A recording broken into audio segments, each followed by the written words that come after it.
Class 10th। आज हम आपको बायोलॉजी का पहला चैप्टर पढ़ाने वाले हैं। संपूर्ण क्वेश्चन इस चैप्टर में आपको हम क्लियर करेंगे। देखिए पहला क्या लिखा है, पहला चैप्टर का नाम जैव परक्रम। आप समझते हैं कि जैव परक्रम किसे कहते हैं। तो जैव परक्रम वह सारी क्रियाएं जिनके द्वारा जीवों का अनुरक्षण हो, जैव परक्रम कहलाता है। अब अनुरक्षण का अर्थ क्या होता है ये समझिए। अनुरक्षण का मतलब हुआ किसी जीव की रहन सहन, खान पान की सभी की व्यवस्था की पूर्ति करना अनुरक्षण कहलाता है। तो वह सारी क्रियाएं जिनके द्वारा जीवों का अनुरक्षण हो, यानी खान पान, रहन सहन सभी का ध्यान दिया जाए, उन्हें जैव परक्रम कहते हैं। जैव परक्रम को इंग्लिश में लाइफ प्रोसेस भी कहा जाता है। देखिए यहाँ से लिखा है, आप देख सकते हैं, वह सारी क्रियाएं जिनके द्वारा जीवों का अनुरक्षण हो जैव परक्रम कहलाता है। ठीक, अब देखिए अब हम आपको अति लघुत्तरीय, लघुत्तरीय और दीर्घोत्तरीय सभी प्रश्न आपको क्लियर करते हैं। तो आप चैनल पे हमारे बने रहिए। चलिए देखिए पहला अति लघुत्तरीय का क्वेश्चन क्या लिखा है, जैव परक्रम किसे कहते हैं। तो वह सारी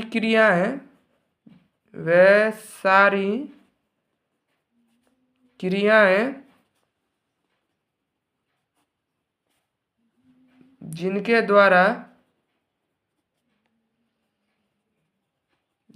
द्वारा जीवों का अनुरक्षण हो, मतलब जीवों का रहन सहन, खान पान सभी का ध्यान दिया जाए, जीवों का अनुरक्षण हो। अनुरक्षण को इंग्लिश में मेंटेन कहते हैं। अनुरक्षण हो, जैव परक्रम कहलाता है।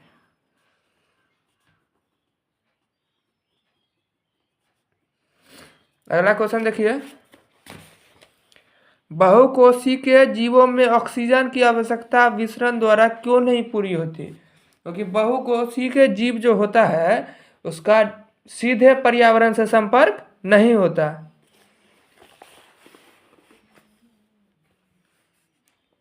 क्योंकि इसका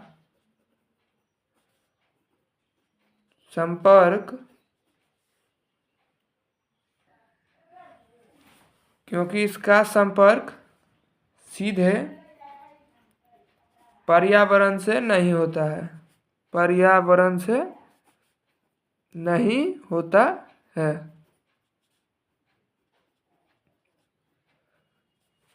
अगला क्वेश्चन देखिए, जीवों में पोषण की प्रमुख दो विधियां कौन कौन सी हैं। जीवों में पोषण की दो विधि कौन कौन सी है। तो जीवों में जो पोषण की विधि है, दो विधि है। कौन, पहला विधि स्वपोषण,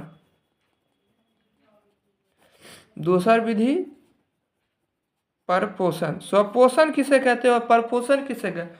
स्वपोषण उसे कहते हैं जो अपना खाना खुद बनाए, स्वयं बनाए, स्वपोषण कहलाता है। परपोषण जो अपना खाना दूसरों पर निर्भर रहकर बनाए, उसे हम परपोषण कहते हैं। अगला क्वेश्चन देखिए, हरे पौधे में किस प्रकार का पोषण पाए। अब हरे पौधे में किस प्रकार का पोषण पाया जाता है, तो स्वपोषण। क्योंकि हरे पौधे जो हैं तो अपना खाना स्वयं बनाते हैं, खुद बनाते हैं प्रकाश संश्लेषण की प्रक्रिया द्वारा। अगला क्वेश्चन देखिए, जंतुओं में पोषण की कौन सी विधि पाई जाती है। यानी जीवों में पोषण की कौन सी विधि पाई जाती है जंतुओं में, तो प्राणिसम पोषण। अब प्राणिसम पोषण किसे कहते हैं, वैसे जीव जो अपना भोजन ठोस या तरल के रूप में प्राप्त करें। उसमें आदमी भी आते हैं, प्राणिसम पोषण में आदमी भी आते हैं, क्योंकि वे अपना भोजन ठोस या तरल के रूप में भी करते हैं। जैसे आलू ठोस हुआ, दूध तरल है, आप समझ गए होंगे। तीन प्रकार की परपोषण विधि का नाम बताएं। तीन प्रकार की परपोषण, तो पहला है मृतजीवी पोषण। मृतजीवी पोषण किसे कहते हैं, वैसे जीव जो अपना भोजन सड़ी गली चीज़ों से प्राप्त करते हैं, जैसे गोबर छत्ता, वो ज़्यादा गोबर में होते हैं, गोबर छत्ता, तो सड़ी गली चीज़ों पर आश्रित रहते हैं। अगला है परजीवी।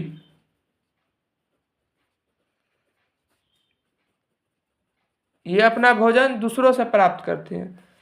तीसरा है प्राणी सम। प्राणी सम पोषण। प्राणी सम पोषण किसे कहते हैं? जो अपना भोजन ठोस या तरल के रूप में प्राप्त करें। अगला देखिए, संपूर्ण प्रकाश संश्लेषण की प्रक्रिया का रासायनिक समीकरण लिखिए। तो आपको हम किताब में भी दिखा सकते हैं, 6CO2 अब दिखा देते हैं। पेज नंबर 4 में देखिए, यहाँ पे लिखा है 6CO2 plus 12H2O 12H2O 6CH12O6 plus 6O2 plus 6H2O।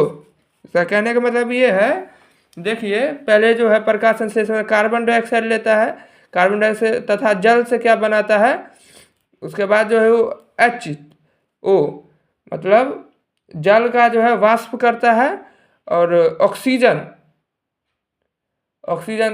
जो है वो छोड़ता है।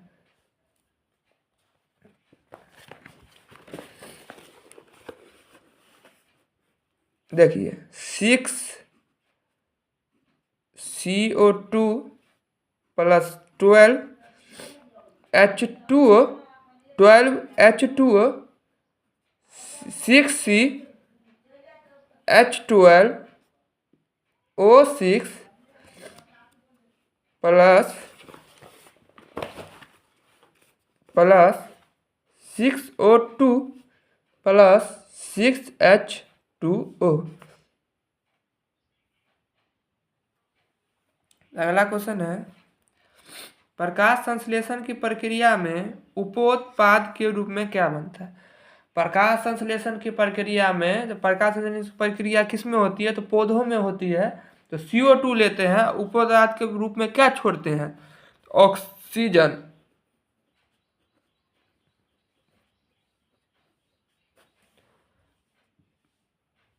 अगला क्वेश्चन देखिए, प्रकाश संश्लेषण की प्रक्रिया में हरित लवक या क्लोरोप्लास्ट ही सौर ऊर्जा को क्लोरोप्लास्ट ही क्यों होती है? प्रकाश संश्लेषण की प्रक्रिया में हरित लवक पत्तियों में रहता है या क्लोरोप्लास्ट में ही क्यों होती है? प्रकाश संश्लेषण की प्रक्रिया में मतलब जो है सो पौधों में जो पत्तियों में रहता है क्लोरोफिल, जिसे हरित लवक कहा जाता है, उसी में प्रकाश संश्लेषण की प्रक्रिया क्यों होती है? क्योंकि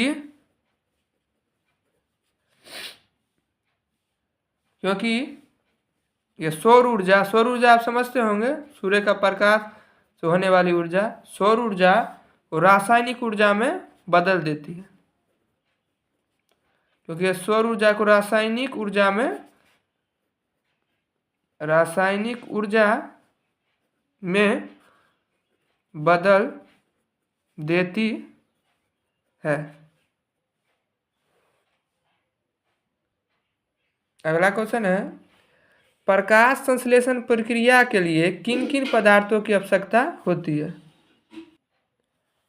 प्रकाश संश्लेषण प्रक्रिया के लिए किन किन पदार्थों की आवश्यकता? प्रकाश संश्लेषण की जो प्रक्रिया होती है, जो पौधों में ज़्यादा होती है, तो सबसे जब पहले ये समझिए, जब पौधे की पत्ती में कौन वर्ण पाया जाता है, कौन वर्णक, जिसके कारण पत्ती हरी रहती है? तो क्लोरोफिल। सबसे पहले क्या पाया जाती है? क्लोरोफिल। इसी के कारण जो है पत्ती हरा भी रहता है, क्लोरोफिल। ठीक, अगला देखिए, इसमें जो है क्लोरोफिल तो चाहिए, उसके बाद सब दूसरा क्या चाहिए? सूर्य का प्रकाश। तीसरा कार्बन डाइऑक्साइड, क्योंकि कार्बन डाइऑक्साइड लेती है और ऑक्सीजन छोड़ती है। 4 जल का तो काम आएगा ही। अगला क्वेश्चन देखिए, प्रकाश संश्लेषण की प्रक्रिया में पौधे CO2 कहाँ से लेते हैं? Carbon dioxide. CO2 का क्या होता है? कार्बन डाइऑक्साइड कहाँ से आता है? तो वायुमंडल से। वायुमंडल से ही ना कार्बन डाइऑक्साइड आता है।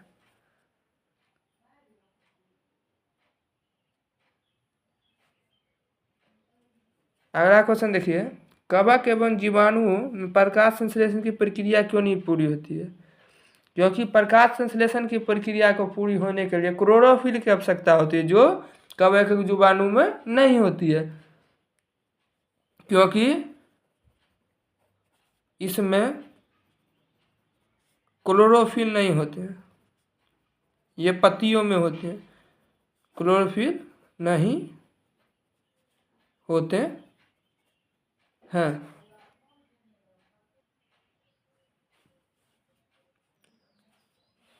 पोषण के दृष्टिकोण से अमीबा तथा पैरामीशियम किस प्रकार के जंतु हैं? अभी आपको हम बता दिए जंतु, तो जंतुओं में कौन सा पोषण? प्राणीसम, प्राणीसम पोषण।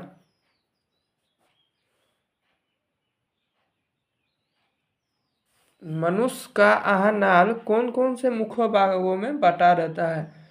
तो मनुष्य का जो आहार नाल है निम्नलिखित मुख्य भागों में बटा रहता है, जैसे मुख गुहा, मुख गुहा के बाद जो है पहला मुख गुहा, सबसे पहले आदमी मुख में खाना डालता है, उसके बाद ग्रसनी, खाना कहाँ ग्रसनी में जाता है, ग्रसनी के बाद ग्रसनली, ग्रसनली मतलब ये जो हमारा नली है कंठ का, उसी को ग्रसनली बोलते हैं।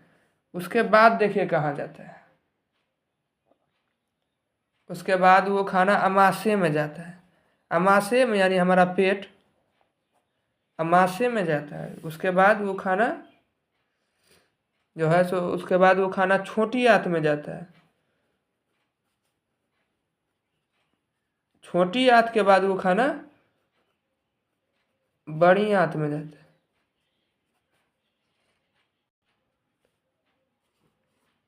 सबसे पहले कहाँ जाता है? मुख गुहा, मुख गुहा के बाद ग्रसनी, ग्रसनली, अमाशय, छोटी आंत, बड़ी आंत, जैसे मुख्य भागों में बटा रहता है, मुख्य भागों में बटा रहता है। ठीक है, अगला देखिए, ग्रसनी में स्थित दो छिद्रों के नाम लिखें। ग्रसनी जो रहती है उसमें दो छिद्र रहते हैं, उसका नाम बताने के लिए बोल रहा है। तो एक होता है निग्ल द्वार, एक होता है कंठ द्वार,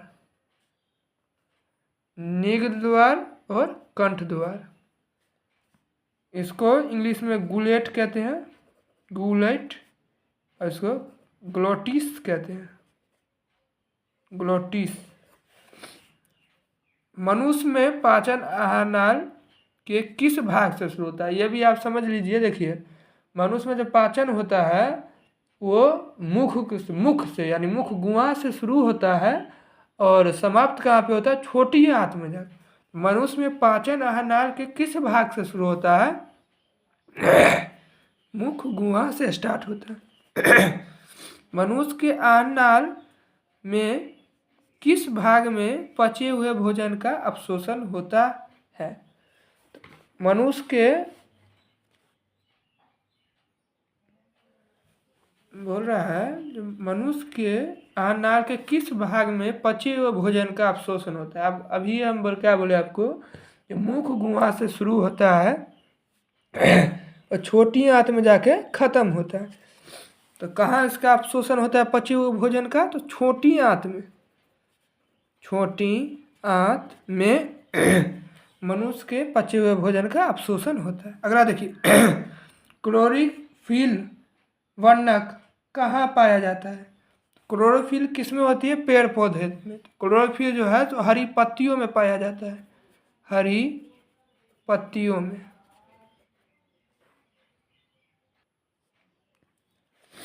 प्रकाश संश्लेषण प्रक्रम द्वारा पौधे क्या निर्माण करते हैं? भोजन निर्माण करते हैं। क्या निर्माण करते हैं? भोजन।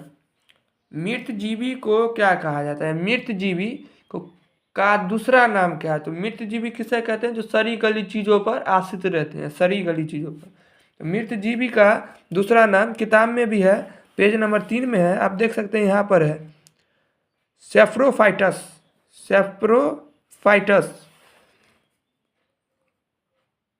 सेफ्रोफाइटस।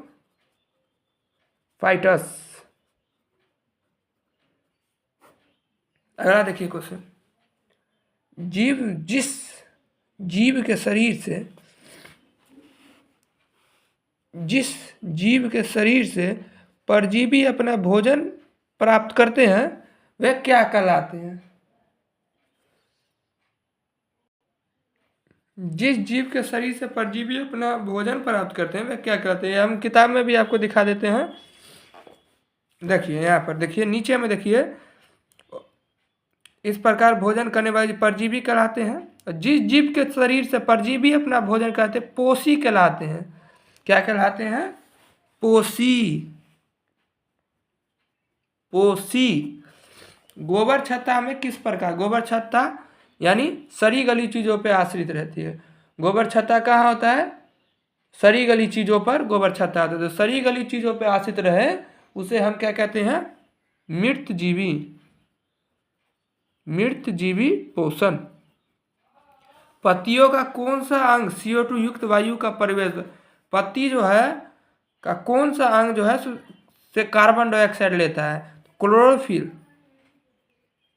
क्लोरोफिल से पत्ती जो है तो कार्बन डाइऑक्साइड लेता है। पोषण की दृष्टि से जंतुओं को क्या कहा जाता है? जंतु में कौन सी विधि होती है पोषण की? तो हम आपको बोले थे पीछे भी, प्राणी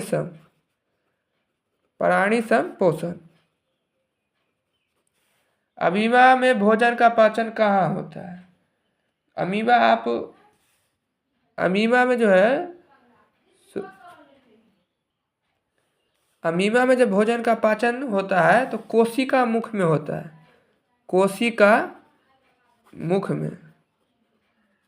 मुख में होता है, या तो एक नाम उसका और है साइटोस्टोम। इसमें जो है सो अमीबा का पाचन होता है। अगला देखिए, मनुष्य में पाचन के लिए विशेष अंग को क्या कहा जाता है?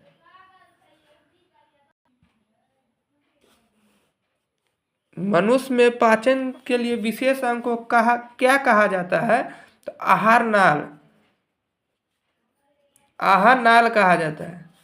मनुष्य के जीव की ऊपरी सतह पर पाई जाने वाली संरचना को क्या कहते हैं? आप अपना कभी देखते होंगे जो हमारे जीव के ऊपर एक बुनका जैसे कुछ अंकुर जैसे रहते हैं, उसे क्या होता है? ये जो अंकुर है इसे हम क्या करते हैं? तो आप देखते हैं कोई खाना टेस्ट करते हैं, किसी खाने का स्वाद लेते हैं तो उसी अंकुर के द्वारा, तो उसे क्या बोलते हैं? किसी खाने का स्वाद लेने, या स्वाद कलियां कहते हैं। स्वाद कलियां, ठीक। मुख गुहा से भोजन कहाँ पहुँचता है? तो मुख गुहा के बाद ग्रसनी के बाद ग्रसनली के बाद अमाशय के बाद छोटी आंत के बाद बड़ी आंत। तो मुख गुहा के बाद कहाँ खाना पहुँचता है? ग्रसनी में पहुँचता है। ग्रसनी। अब देखिए, ग्रसनली की दीवार की तरह सिकुड़न एवं फैलाव को क्या कहते हैं? करामाकुंचन कहते हैं। करामाकुंचन कहते हैं।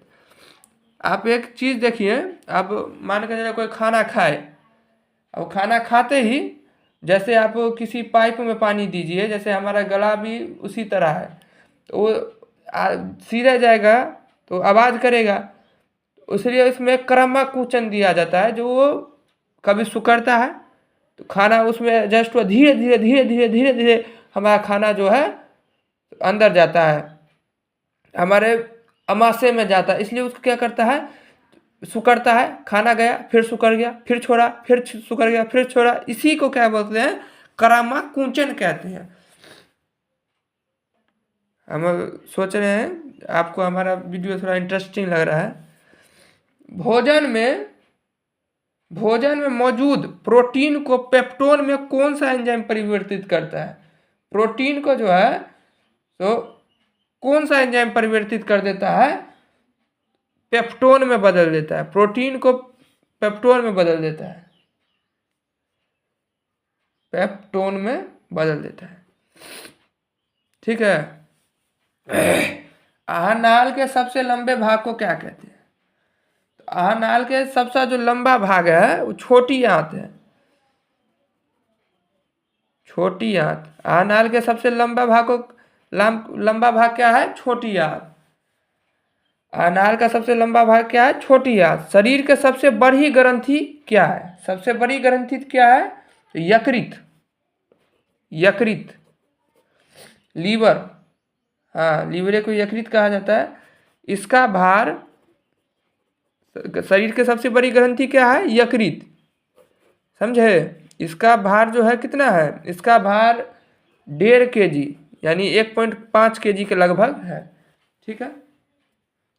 पाचन की क्रिया कहाँ पूर्ण होती है? तो हम कितने बार अभी आपको बोले हैं, छोटी मुख गुहा से शुरू होता है और छोटी आंत में खत्म होता है। तो पाचन की क्रिया कहाँ पूर्ण होती है? छोटी आंत में, छोटी आंत में।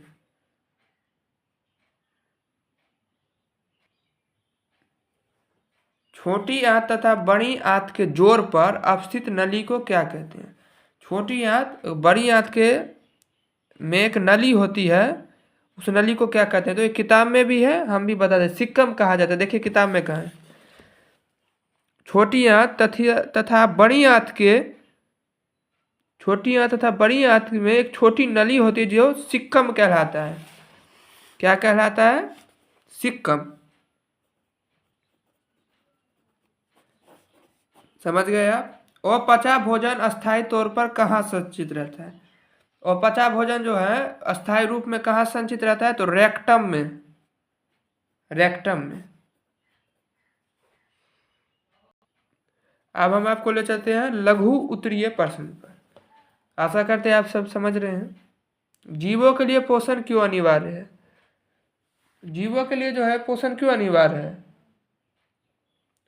कार्य को करने के लिए जो ऊर्जा की आवश्यकता होती है, किसी भी कार्य को करने के लिए ऊर्जा की आवश्यकता होती है, जिससे वो पोषण भोज्य पदार्थ से प्राप्त होता है। तो हमको किताबें में आपको हम दिखाते हैं।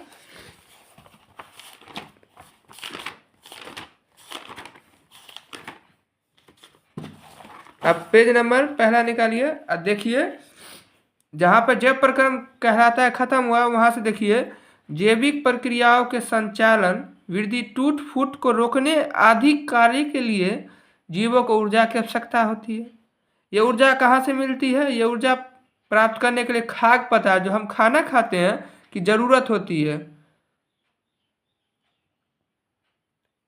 इसकी जरूरी होती है, आवश्यकता होती है, जो हमें खाद्य पदार्थ से मिलता है। तो यहाँ से यहाँ तक हम लिख सकते हैं, जैविक प्रक्रियाओं के संचालन, वृद्धि, टूट फूट को रोकने के लिए जीवों को ऊर्जा की आवश्यकता होती है। ऊर्जा प्राप्त करने के लिए खाद्य पदार्थ की जरूरत होती है।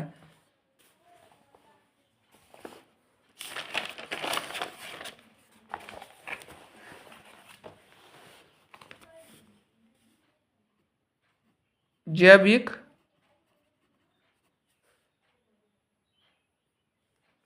प्रक्रियाओं, जैविक प्रक्रियाओं के संचालन, जैविक प्रक्रियाओं के संचालन, वृद्धि, टूट फूट की मरम्मत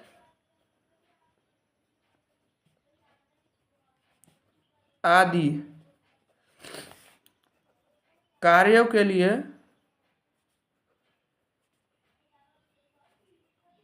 ऊर्जा की आवश्यकता होती है। ऊर्जा मतलब ताकत, ऊर्जा की आवश्यकता होती है। ऊर्जा की आवश्यकता होती है जो हमें खाद्य पदार्थ से मिलती है। खाद्य पदार्थ मतलब खाने वाले पदार्थ से मिलती है। अगला क्वेश्चन है पोषण की परिभाषा दे। पोषण की परिभाषा दे। वह जैव प्रक्रम जिसमें जीव खाद्य पदार्थ के पोषक तत्व को ग्रहण कर उनका उपयोग ऊर्जा उत्पादन के लिए करते हैं। हम कोई खाना खाते हैं उसका उपयोग ऊर्जा के लिए करते हैं। वह जैव प्रक्रम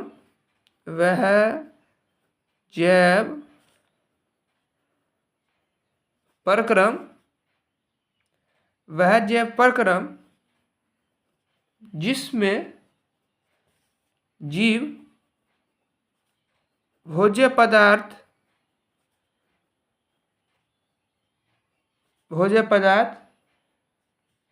के पोषक तत्व हर एक खाना में पोषक रहता है, पोषक तत्व को ग्रहण कर उनका उपयोग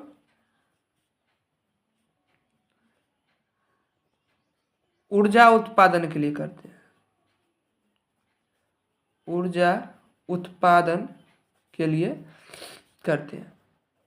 वह जीव जो भोज्य पदार्थ को ग्रहण कर खाने वाले पदार्थ को खाकर उसका उपयोग ऊर्जा के लिए करते हैं। उत्पादन के लिए, ऊर्जा उत्पादन मतलब बढ़ाने के लिए, यानी उत्पाद करने के लिए, ऊर्जा उत्पादन के लिए करते हैं। इसका थोड़ा हम हिंट कुछ समझा देते हैं। देखिए, पोषण होता है दो प्रकार का, स्वपोषण और परपोषण। और स्वपोषण एक प्रकार का होता है, परपोषण तीन प्रकार का होता है। कौन कौन? स्वपोषी, परपोषी और स्वपोषी परपोषी तो पोषण का प्रकार हो गया। स्वपोषण एक प्रकार का हुआ, परपोषण तीन प्रकार का होता है। मृतजीवी पोषण, परजीवी पोषण और प्राणी संपोषण। ठीक है, अब आपको आगे ले चलते हैं। स्वपोषण में किन परिस्थितियों में का होना आवश्यक है, इसके उपोत्पाद क्या है? अब ये समझिए, स्वपोषण जो है किस में होती है? तो पेड़ पौधों में स्वपोषण की प्रक्रिया होती है। वो खाना कहाँ से? प्रकाश संश्लेषण की प्रक्रिया से। स्वपोषण किस में होता है? पेड़ पौधों में। और स्वपोषण पेड़ पौधे में होता है तो पेड़ पौधे अपना भोजन प्रकाश संश्लेषण की प्रक्रिया के द्वारा पूरा करते हैं। यह बात आपको पता है। तो उसमें सबसे पहले आप उसमें बोला किस किस परिस्थितियों का होना आवश्यक है। सबसे पहले क्लोरोफिल होना चाहिए। ये पीछे वाले आंसर से भी एक मिल रहा है, क्लोरोफिल, सूर्य का प्रकाश,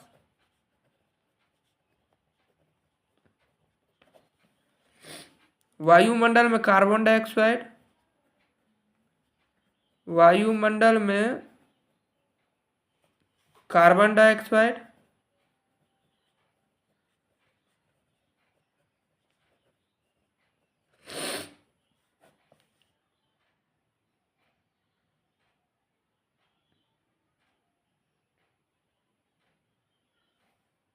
क्लोरोफिल, सूर्य का प्रकाश, कार्बन डाइऑक्साइड तथा जल के साथ चार तो उसमें भी था, इसके साथ खनिज लवण का अवशोषण। खनिज लवण मट्टियों में होता है, खनिज लवण का अवशोषण। इसके बाद देखिए, इसका एक और क्वेश्चन, इसका उपोत्पाद क्या है, मतलब इससे क्या बनता है? तो प्रकाश संश्लेषण की प्रक्रिया से आपको क्या पता है, जो कार्बन डाइऑक्साइड लेता है और क्या बनाता है? ऑक्सीजन।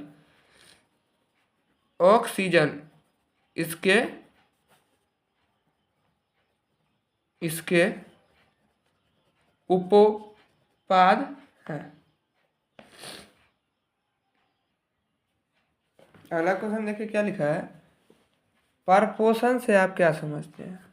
तो पोषण दो प्रकार का, स्वपोषण, परपोषण। तो परपोषण किसे कहते हैं? ऐसे जीव जो अपना भोजन दूसरों पर निर्भर रह के बनाते हैं, परपोषण कहलाते हैं।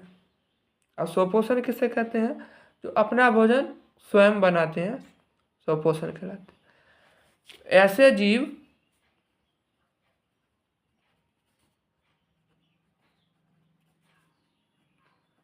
जो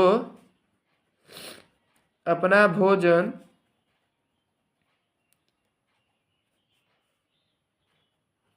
दूसरों पर निर्भर रह के बनाते हैं,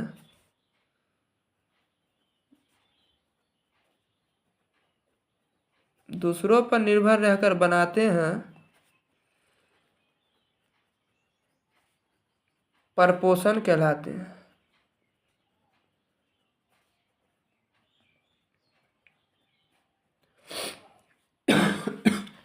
अब आप समझ जाइए, स्वपोषण एक ही प्रकार का होता है, परपोषण लेकिन 3 प्रकार का होता है। कौन कौन? मृतजीवी पोषण, परजीवी पोषण, प्राणी संपोषण। अब ये तीनों का हम उल्लेख करते हैं। मृतजीवी पोषण किसे कहते हैं? वैसे जीव जो सड़ी गली चीजों पर आश्रित है, जैसे गोबर छत्ता। सड़ी गली चीजों पे आप देखते होंगे गोबर छत्ता उगता है, ठीक है। मृतजीवी पोषण किसे कहते हैं? वैसे जीव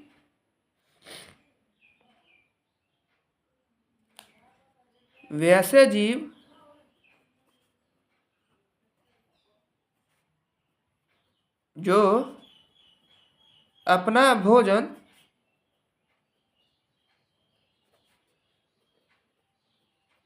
सड़ी गली चीजों से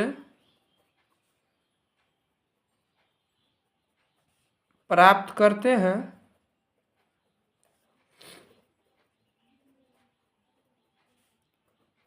मृतजीवी पोषण कहलाता है। वैसे जीव जो अपना भोजन सड़ी गली चीजों से प्राप्त करते हैं, मृतजीवी पोषण कहलाता है। अब आगे आइए आप, परजीवी पोषण किसे कहते हैं?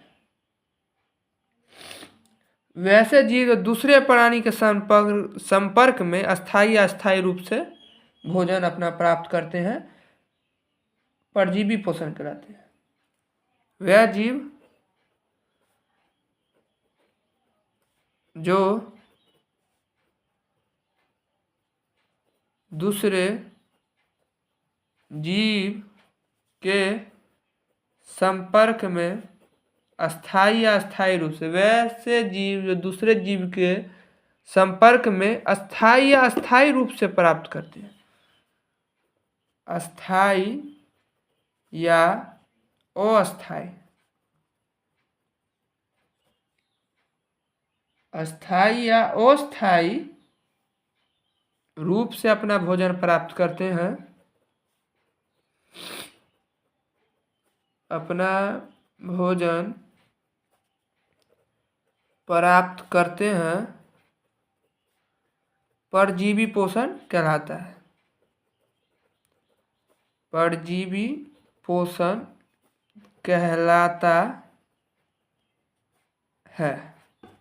वैसे जीव जो अपना भोजन दूसरों जीवों के संपर्क में स्थायी या अस्थायी रूप से प्राप्त करते हैं, परजीवी पोषण कहलाते हैं। अगला देखिए, प्राणी संपोषी जीव किसे कहते हैं? प्राणी संपोषी जीव जैसे होते हैं मानव, जो अपना भोजन ठोस या तरल के रूप में प्राप्त, जैसे ठोस आलू, तरल दूध। तो वैसे जीव जो अपना भोजन ठोस या तरल के रूप में प्राप्त करते हैं, उसे हम प्राणी संपोषी जीव कहते हैं। वैसे जीव जो अपना भोजन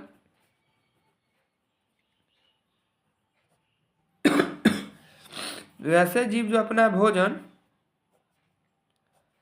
वैसे जीव जो अपना भोजन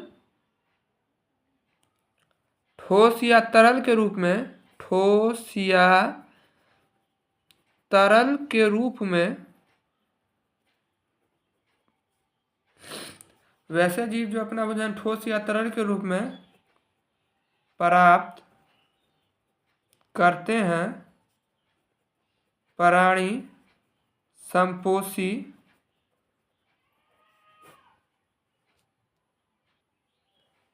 संपोषी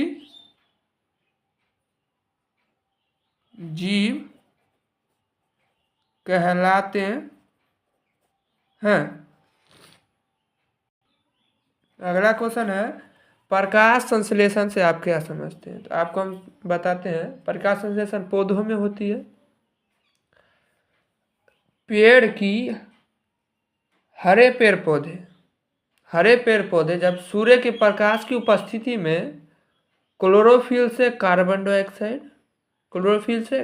डाइऑक्साइड तथा जड़ से खनिज लवण से अपना भोजन तैयार करते हैं। ठीक है। हरे पेड़ पौधे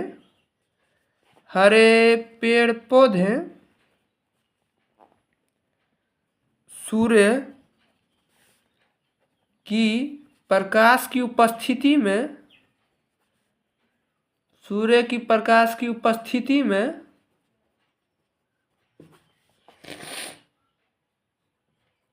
क्लोरोफिल द्वारा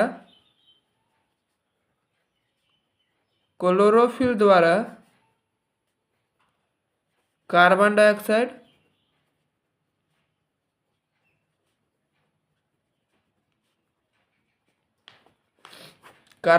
को इंग्लिश में CO2 रासायनिक सूत्र में कहते हैं CO2। क्लोरोफिल द्वारा कार्बन डाइऑक्साइड हरे पेड़ पौधे सूर्य की प्रकाश की उपस्थिति में क्लोरोफिल जो पत्तियों में होती है उनसे कार्बन डाइऑक्साइड प्राप्त करते हैं तथा जड़ से खनिज लवण से अपना भोजन तैयार करते हैं।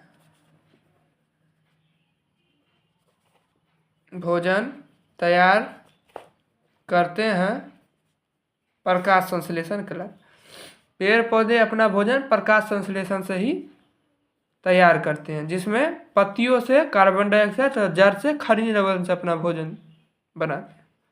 प्रकाश संश्लेषण कहलाता है।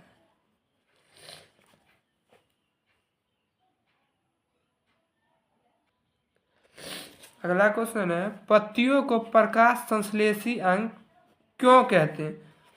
क्योंकि इसमें पत्तियों में क्या पाया जाता है? क्लोरोफिल,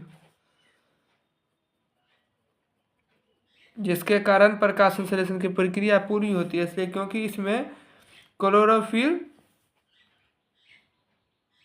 होता है पत्तियों में,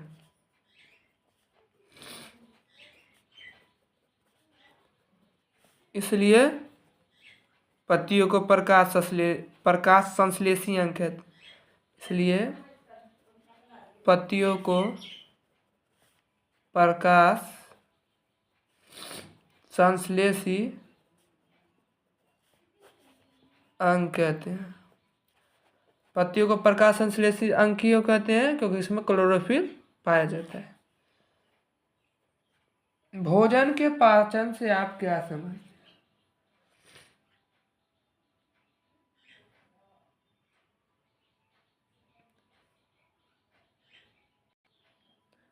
भोजन के पाचन से आप क्या समझते हैं? देखिए, भोजन का आहार नाल के विभिन्न अंगों में एंजाइम आप समझते होंगे। एंजाइम की उपस्थिति में रासायनिक प्रतिक्रिया द्वारा सरलीकरण होना। देखिए,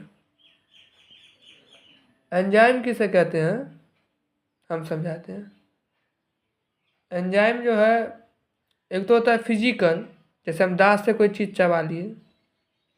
एक होता है रासायनिक क्रिया जो हमारे मुंह में लार जैसे निकलते रहती है, वो जो है उसको घुलकर चिपचिपा टाइप का रहता है। उसको जो है सो हम प्रतिक्रिया करके सरलीकरण, जो वो रक्त में आसानी से घुल मिलकर विभिन्न अंगों तक पहुंचाया जा सके। भोजन का आहार नाल के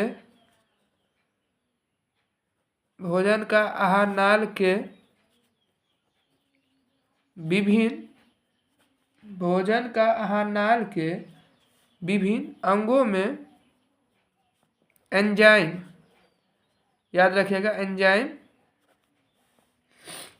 की उपस्थिति में, एंजाइम की उपस्थिति में जैव रासायनिक प्रतिक्रिया द्वारा, फिजिकल प्रतिक्रिया तो जैसे हम किसी चीज को दांत से चबाएं, जो हमारे अंदर में होती रहती है उसे हम रासायनिक प्रतिक्रिया कहते हैं। रासायनिक प्रतिक्रिया द्वारा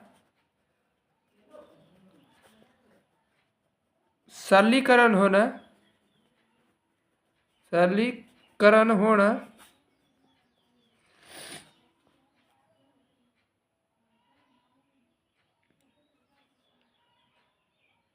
जिससे यह रक्त यानी खून, रक्त में आसानी से घुल मिलकर विभिन्न ऊतकों तक पहुंचाई जा सके, विभिन्न ऊतकों तक पहुंचाई जा सके।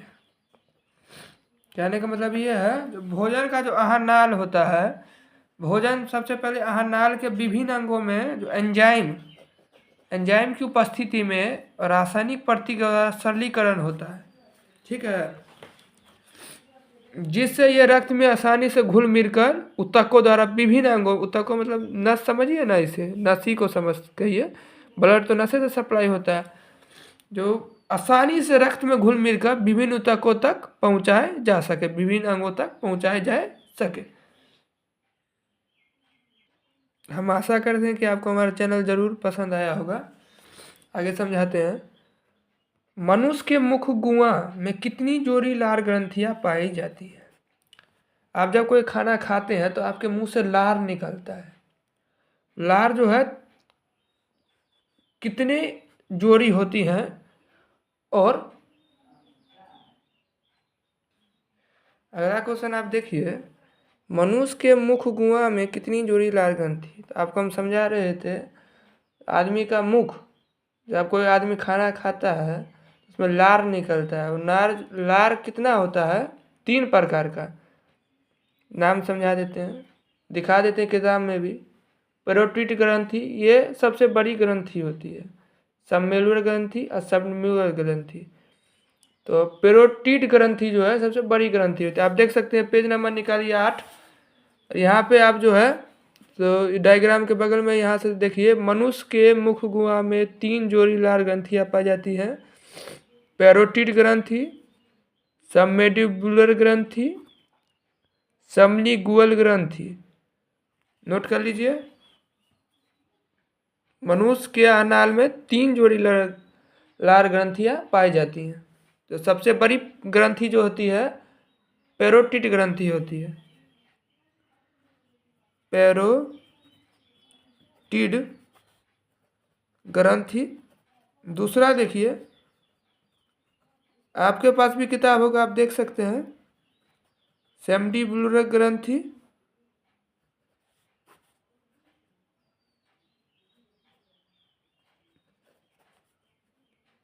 और तीसरा देखिए क्या है,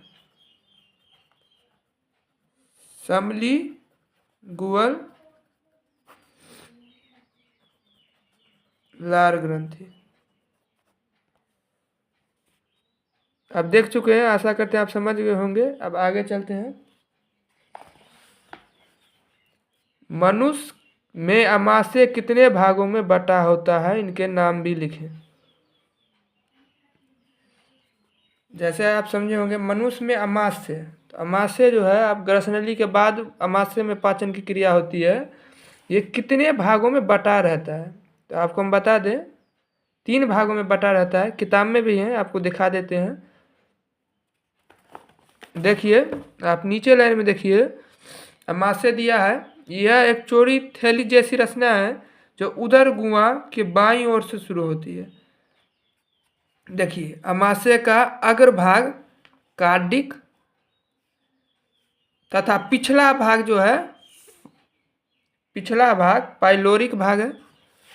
और एक इस पेज में है, बीच का भाग जो है सो फुडनिक भाग कहा जाता है। क्या कहा जाता है? फुडनिक भाग। तो हम नोट कर लेते हैं।